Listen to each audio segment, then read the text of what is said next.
UNdunankulu waseGauteng uDavid Makhura unikeze uMnyango wezemfundo umnqamulajuqu ukuthi uma kuphela leli sonto babe sebezitholile bonke abafundi bakaGrade 1 kanye noGrade 8 izikole abazofunda kuzo.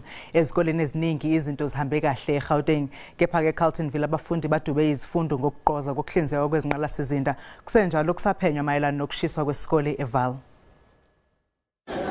Lusuku lokuqala lokubuyela kumagumbi okufundela kodwa abafundi basewedela Technical School ababuyelanga kumagumbi okufundela. Phakathi kwezikhalazo zabo ukwebiwa kombane nemibhobho yamanzi evuzayo ngonobangela ukuba bangangeni kumagumbi okufundela.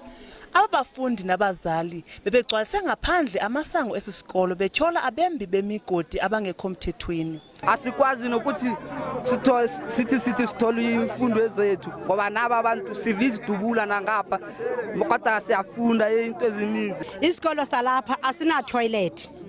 Isikolo salapha asinambane. Ukanti isikolo samabanga aphakamileyo eSebokeng ikutla 3 ichile ngentseni yanamhlanje unobangela womlilo okaziwa kusaphandwa akukho umuntu osele banje okwangoku.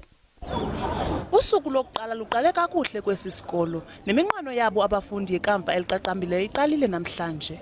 I'm very excited to be a learner in the school because the school is a very good school and it is disciplined. Kodwa akubabo bodwa abafundi abalonwabeleyo olusuku, abanye besakhangela indawo yokufunda nabazali besaxakekile. Kodwa isebe lezemfundo lisebenza ngokubafaka kwezikolo.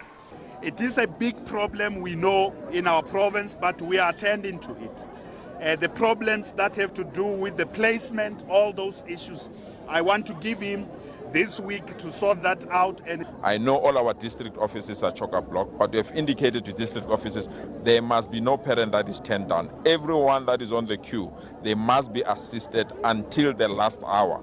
Ukubhalisa kuyaqhuba de kube ngumhla wama-24 kule nyanga. Ndingu-Onesipho Ndamase wendaba ze-SABC eGauteng.